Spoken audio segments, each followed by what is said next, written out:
legendary Broadhurst monk. Shipped in about 6 months ago, but they still have him down on the special unit.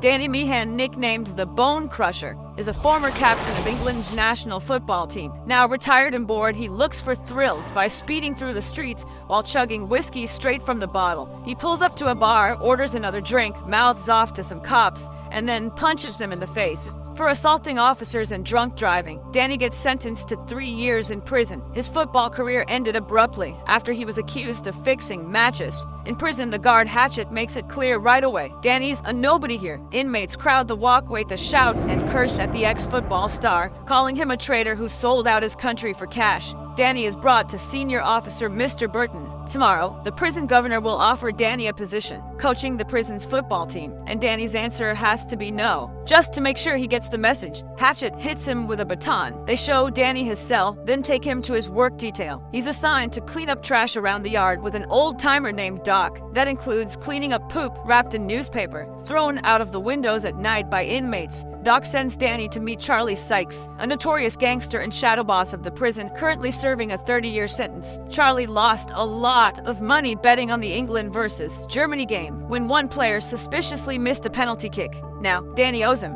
In the cafeteria, Danny is loudly welcomed by a psychopath named Nitro, who claims he can get him anything he wants. At the same time, his rival, a huge inmate named Massive, slides into the seat next to Danny and offers him chocolate and soft toilet paper. Danny is assigned to a cell with an Iranian guy and 2 black inmates. They don't like him, just like the rest of the prison population. Out in the yard, the guards bring out a chained-up beast of a prisoner. It's the legendary monk from Broadhurst. He came in 6 months ago and still gets held in solitary. Rumor says he's killed 23 people, and that was before he got into karate. Even the guards stay away from it. As promised, Danny is brought to the prison governor. The warden praises his semi-pro football team, saying they actually have a chance to win the league this year and move up. Danny's experience could be the edge they need. But sticking to the earlier plan, Danny turns him down. The governor realizes Burton is behind the resistance. He's tired of investing in the team and getting nothing back. Later in the cafeteria, a thug named Keach starts hassling Danny, but it doesn't escalate. Guards break it up. Burton then sprays pepper spray right in Danny's face.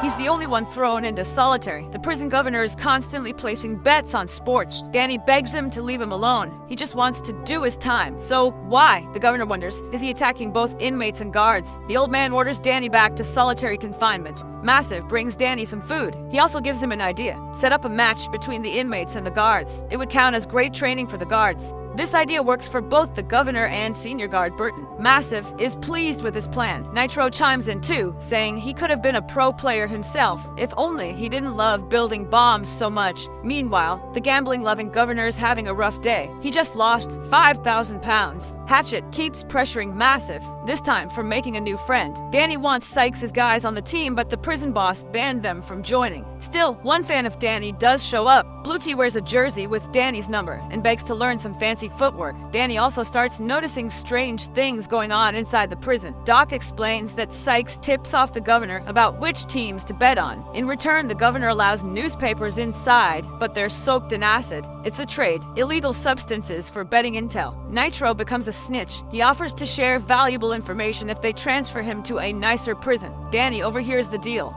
Hatchet keeps tormenting Massive, and when the big guy talks back, the guard beats him with a baton. No one defends him, except Danny. Danny gets tackled and thrown into solitary. Massive sneaks him a bouncy ball so he doesn't lose his mind. Because Danny's a high-value prisoner, they release him after a while and take him to the field. There, a group of black inmates greets him. Grateful, he stood up for Massive. They're ready to join the team. Danny and his manager, Massive, start rating players based on their skills. Danny's cellmates stand out as especially talented. Sykes' right-hand man, a Scottish inmate, also wants payback against the guards, but the boss won't allow it. The gangster bookmaker threatens the governor, saying if he doesn't get his £5,000 back, his elbows and knees will be smashed. He finds a gas can in the governor's car, and the whole vehicle is doused in gasoline. Nitro wants to take over as team manager, saying he'd be better than Massive. Danny turns him down. Good thing Nitro likes him. He's already blown up 5 people in the past. Still, he's not allowed on the team. But Nitro isn't done yet. He lies to Hatchet, claiming Danny is cozying up to the guards and snitched about the acid-soaked newspaper deal.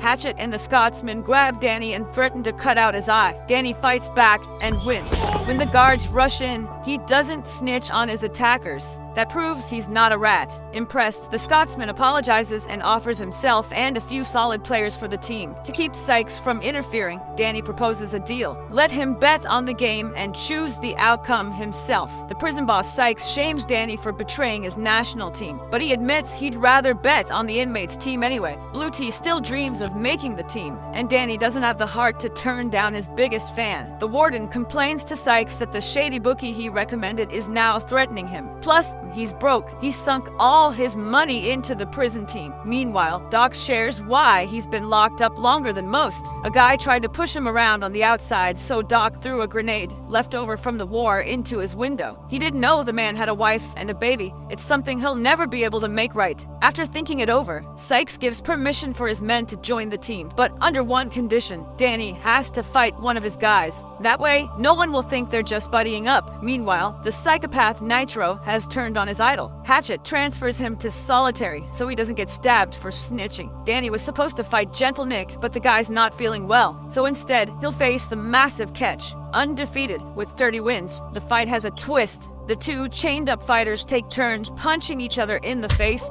and chugging homemade prison booze. After each hit, Catch is in for causing grievous harm, and his punches are brutal. He also knows a few dirty tricks, but Danny's jaw turns out to be tougher than expected, and his alcohol tolerance just as strong. Catch finally goes down after getting smashed in the face with a mug full of booze. That's how Danny earns Sykes' full support. Now, the goal is to turn this group of brawlers into a team with actual tactics. So far, all they know is how to take a beating and break their opponents. The last piece of the puzzle is a goalkeeper. Surprisingly, the Scotsman suggests the monk. He could have gone pro if he hadn't lost his mind. Rumor has it he ate a Sykes personally shows up to negotiate for the monk's release from solitary. In return, he hints to the governor to bet on the guards winning so he can cash out big.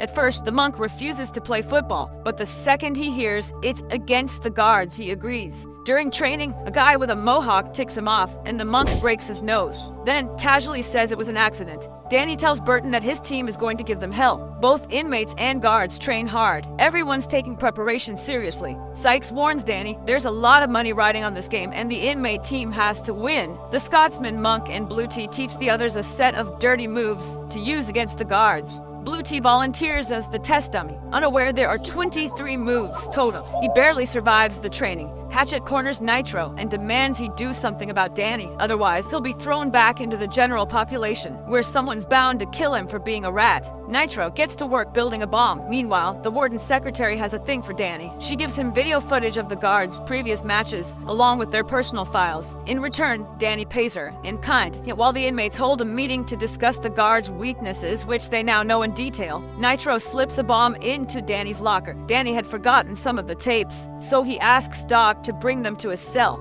On the way there, Danny opens up. He confesses to Doc that he really did throw that match. Fame went to his head, and he blew through his money. Eventually, he owed serious people serious cash. They gave him a choice: miss the penalty or end up crippled for life. Just then, an explosion rocks the prison. Hatchet hands Nitro some transfer papers. He thinks he's getting moved to a better prison, but they're actually taking him to the prison psych ward. He's not coming back. The inmates say goodbye to Doc. One of them tells him maybe he's finally made up for his mistake. Danny polishes his boots. Game day has arrived. The whole prison is there to cheer on the team. Burton tells his guards not to fall for the inmates' tricks. They should prove their superiority with skill and win fair and square. Danny gathers his team. He tells them if they win, they'll remember this for the rest of their lives. Plenty of other inmates would give anything to be in their place. Then Sykes steps forward. He says Doc had been saving up his whole life and managed to do one last thing. He bought uniforms for the team. To make sure everyone knows what's happening on the field, 2 inmates provide live commentary. Both teams take the pitch, and the Bone Crusher's uniforms, way cooler. Danny asks the guys to avoid dirty tricks unless they're provoked. But as soon as the whistle blows, both sides go full savage. The guards are first to threaten the goal.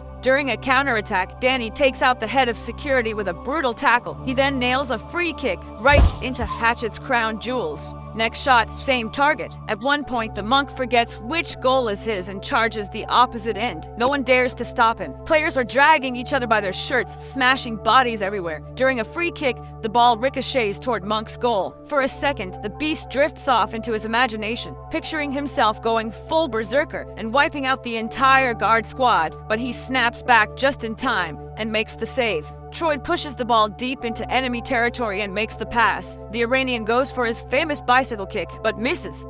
Picks up the pass and scores the team's first goal of the match. There were 5 minutes left in the first half. The monk kept running around like a regular field player. At some point, the match turned into an all-out brawl. Everyone against everyone. Even the commentators got into a fight. That's how the first half ended. Sykes lies to the warden, saying he told the inmates to throw the game, but they refused to listen. Meanwhile, Iroquois got his nose broken again, and Blue Tea is subbed in for him. The warden is furious. He threatens to fire the guards if they lose. Then he walks over to Danny and tries to blackmail him. He claims Nitro confessed to the bombing and said it was Danny who sent Doc to the cell where he died, making Danny an accomplice to murder. That's 20 more years right there, so maybe his team shouldn't win. In the second half, Danny starts messing up in defense, losing the ball and ignoring open teammates. The unpredictable monk flips back into beast mode. In his berserk state, he blocks shot after shot with insane flips and jumps. Meanwhile, the brawling on the field doesn't stop. Blue Tea proves how useless he is at football. He keeps losing the ball and even misses wide open shots from just a few meters out. During a clash, a guard spits on the Iranian's head. That's too far. The guy decks him in the face and gets a straight red card. The inmates are now down a player. The monk has even more work to do, but at least he stops wandering too far from the goal. Troy once again does all the hard work and sends a perfect pass to Catch. He nails the shot, and the keeper can't stop it. The score is 2-0 for the inmates, but the monk gets cocky and starts dancing with the ball near the penalty box. The guards punish that arrogance and score, cutting the lead to 1 goal.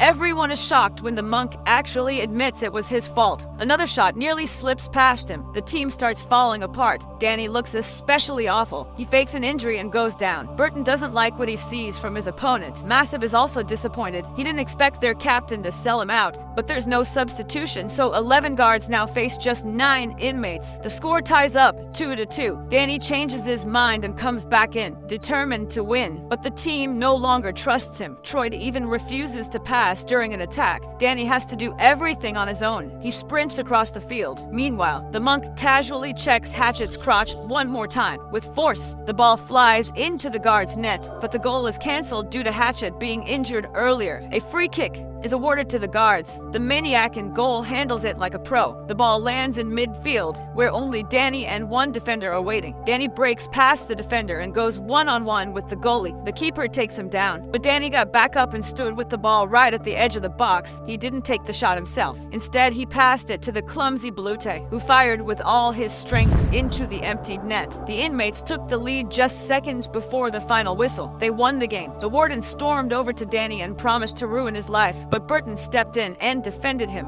thanking the footballer for a great match. Right then, the warden's car exploded. A little message from the bookie.